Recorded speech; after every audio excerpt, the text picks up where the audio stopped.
അസ്സലാമു അലൈക്കും. മിന്നും മദീനയിൽ അന്തിയുറങ്ങും ത്വാഹ റസൂലുള്ളാഹ്. മദീഹിന്റെ വരികൾ ചേർത്തിതാ നൂറെ ഹബീബല്ലാഹ്. പവനദിനിന്റെ കാവലായി വന്ന റസൂലുള്ളാഹ്. പരിശുദ്ധ ഖുർആൻ ഓതി പഠിപ്പിച്ച പുണ്യ റസൂലുള്ളാഹ്. മിന്നും മദീനയിൽ അന്തിയുറങ്ങും ത്വാഹ റസൂലുള്ളാഹ്. മദീഹിന്റെ വരികൾ ചേർത്തിതാ നൂറെ ഹബീബല്ലാഹ്.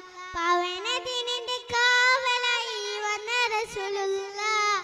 പരിശുദ്ധ ഖുർആൻ ഓതി പഠിപ്പിച്ച പുണ്യ റസൂലുള്ളാഹ്. അജ്ഞത മുടിയ നാട്ടിലെന്ന് ഉദിച്ചവരല്ലേ, ആരാര കണ്ടാൽ കണ്ണെടുക്കാതെ നോക്കുന്ന വജല്ലേ. അൽ അമീൻ എന്നൊരു ഓമന നാമത്തിൽ വളർന്നവരല്ലേ, ആരെയും നോക്കി പുഞ്ചിരി തൂകുന്ന മുത്ത് റസൂലല്ലേ. അജ്ഞത മുടിയ നാട്ടിലെന്ന് ഉദിച്ചവരല്ലേ, ആരാര കണ്ടാൽ കണ്ണെടുക്കാതെ നോക്കുന്ന വജല്ലേ.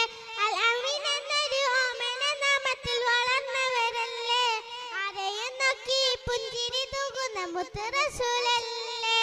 റുഹിയെടുക്കും മുമ്പ് പുണ്യ മദീനയിൽ ചെന്നണയണം, റാഹത്തോടെ മുത്തിന്റെ ചാരെ ചേർന്നിരിക്കണം. ജന്നത്തിൽ ചെന്ന് മുത്തിന്റെ ചാരെ ചേർന്നിരിക്കണം, അവിടത്തെ കൈകളിൽ നിന്ന് ഹൗലിൽ വെള്ളം കുടിക്കണം. റുഹിയെടുക്കും മുമ്പ് പുണ്യ മദീനയിൽ ചെന്നണയണം, റാഹത്തോടെ മുത്തിന്റെ ചാരെ ചേർന്നിരിക്കണം. ജന്നത്തിൽ ചെന്ന് മുത്തിന്റെ ചാരെ ചേർന്നിരിക്കണം, അവിടത്തെ കൈകളിൽ നിന്ന് ഹൗലിൽ വെള്ളം കുടിക്കണം.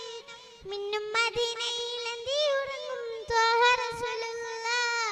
മദീഹിന്റെ വരികൾ ചേർത്തിതാ നൂറെ ഹബീബല്ലാഹ്. പവനദിനിന്റെ കാവലായി വന്ന റസൂലുള്ളാഹ്. പരിശുദ്ധ ഖുർആൻ ഓതി പഠിപ്പിച്ച പുണ്യ റസൂലുള്ളാഹ്.